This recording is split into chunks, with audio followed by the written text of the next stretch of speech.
Good morning बच्चों। आज हम लोग इतिहास के अंतर्गत जो आपका वैदिक धर्म, जैन धर्म और बौद्ध धर्म, इन सारी चीजों को तो हम पढ़ चुके हैं अध्याय 4 के अंतर्गत। आज उसी अध्याय 4 के अंतर्गत जो इमारतें और स्तूप थे उसके बारे में हम लोगों को पढ़ना था।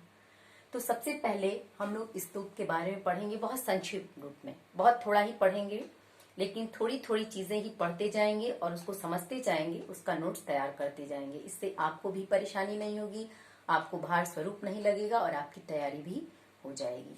तो सबसे पहले आज की कक्षा में सिर्फ हम लोग इतना ही पढ़ेंगे कि स्तूप का अर्थ क्या होता है, स्तूप क्यों बनाए जाते थे, और दूसरी चीजें स्तूप की संरचना कैसी होती थी।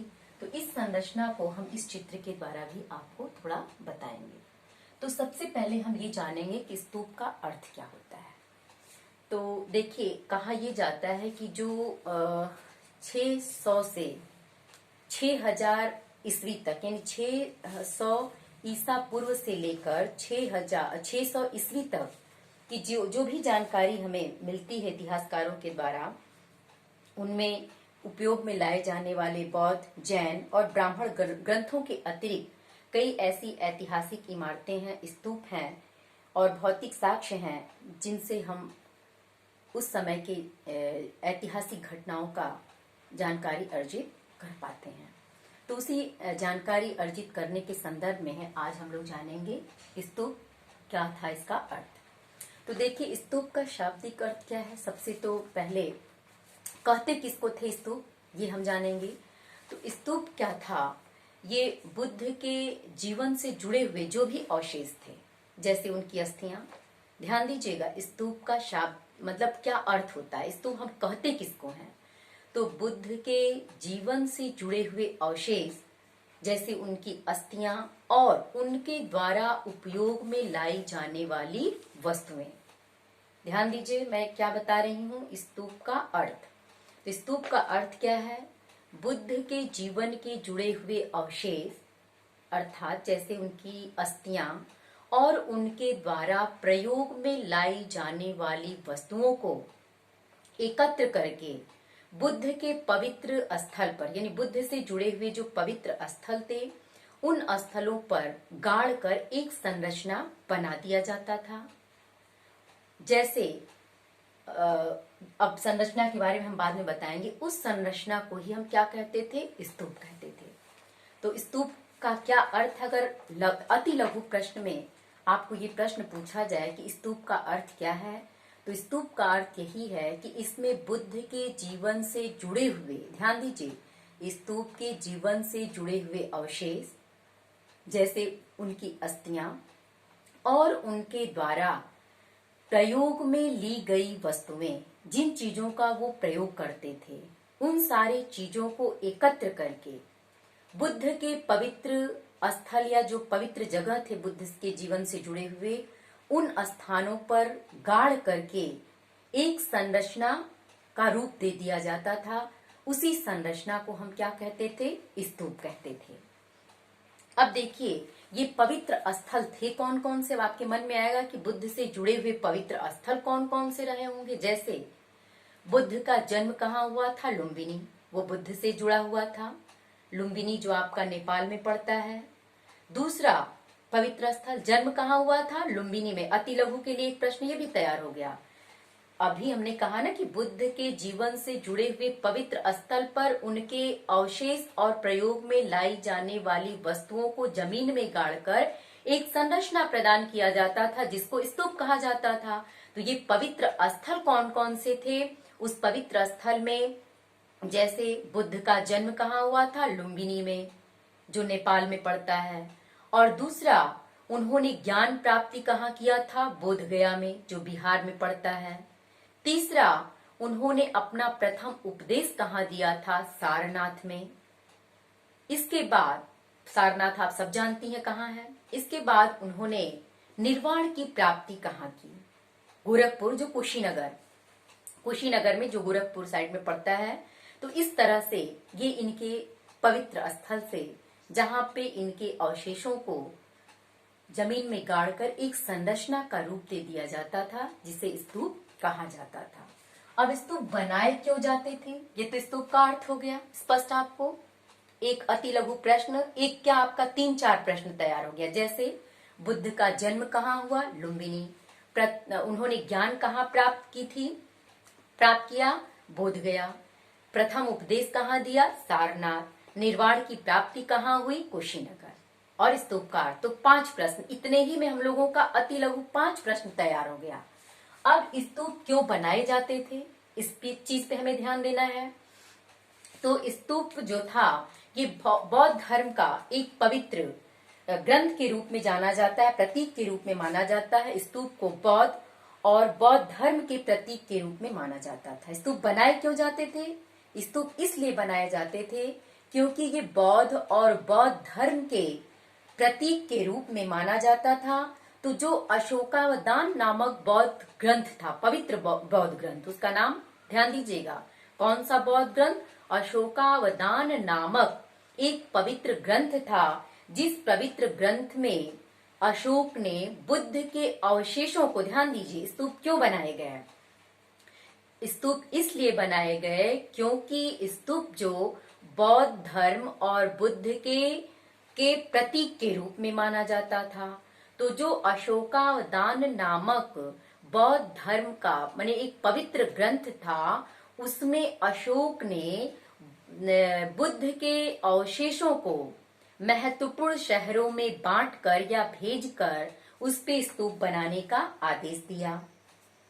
तो ईसा पूर्व 2री सदी तक भरहुत, सांची और सारनाथ आदि स्थानों पे स्तूप बनाए जा चुके थे। इससे लोगों की बौद्ध धर्म की आस्था भी प्रकट होती। कहाँ कहाँ, ईसा की 2री सदी तक सांची, सारनाथ और भरहुत में स्तूप बनाए जा चुके थे। तो इन स्तूपों को देख करके ये लगता है कि उस समय के लोगों में बौद्ध धर्म के प्रति आस्था थी। अगर आस्था ही नहीं होगी तो उस चीज का हम निर्माण क्यों करने जाएंगे। तो स्पष्ट हो गया कि स्तूप क्यों बनाए जाते थे। स्तूप इसलिए बनाए जाते थे क्योंकि ये बुद्ध और बौद्ध धर्म के प्रतीक के रूप में माना जाता था। और स्पष्ट रूप से अशोकावदान नामक पवित्र ग्रंथ में ये लिखा हुआ है कि अशोक ने बुद्ध के अवशेषों को महत्वपूर्ण शहरों में भेजकर स्तूप बनवाने का आदेश दिया था, जिसमें भरहुत, सांची और आपका सारनाथ आदि का नाम आता है, जहाँ पे ये स्तूप बनाए जा चुके थे। अब स्तूप की संरचना के बारे में हम देखेंगे, जिसका ये चित्र आपके सामने है। सबसे पहले स्तूप का निर्माण, इसकी सजावट की जानकारी स्तूपों की वेदिकाओं और स्तंभों पे लिखे हुए अभिलेखों की दान चर्चा से हमें मिल जाती है। इसकी जानकारी हमें कैसे मिलती है, जो स्तूप की वेदिका थी उनके स्तंभ पे जो मिले हुए अभिलेखों में दान पत्र हैं, उन दान पत्रों की चर्चा में देखने को मिलती है। कुछ दान राजाओं के द्वारा दिए जाते थे, जैसे 7 महान शासक का नाम उसमें आता है, और कुछ दान शिल्पकारों और व्यापारियों के द्वारा दिए जाते थे। प्रारंभ में जो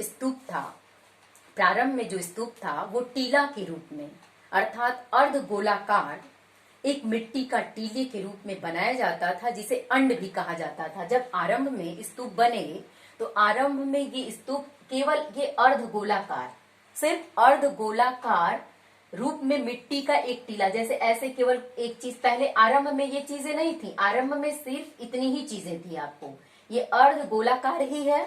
तो इस अर्ध गोलाकार मिट्टी के रूप में इसे निर्मित किया जाता था, जिसे अंड भी कहा जाता था।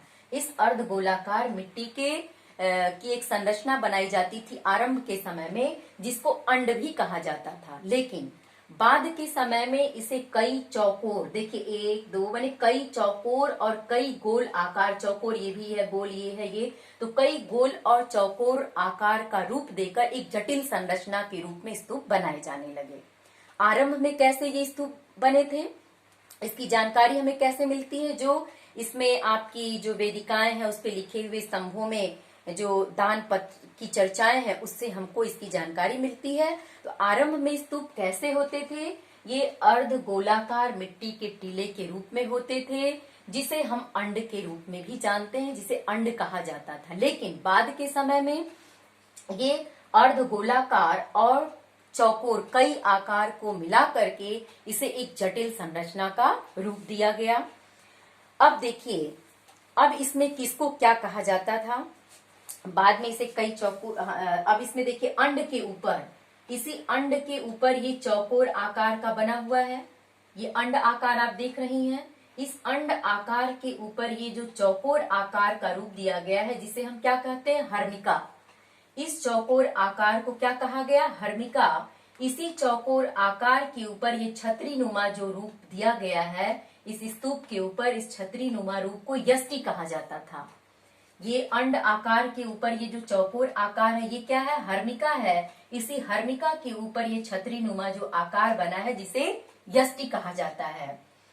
और इसी अंड आकार में जो प्रवेश द्वार के लिए ये सुरक्षा की दृष्टि से बना हुआ है, जिसको हम तोरण द्वार कहते हैं। और तोरण द्वार पे कई तरह की सजावट या नक्काशी की जाती थी।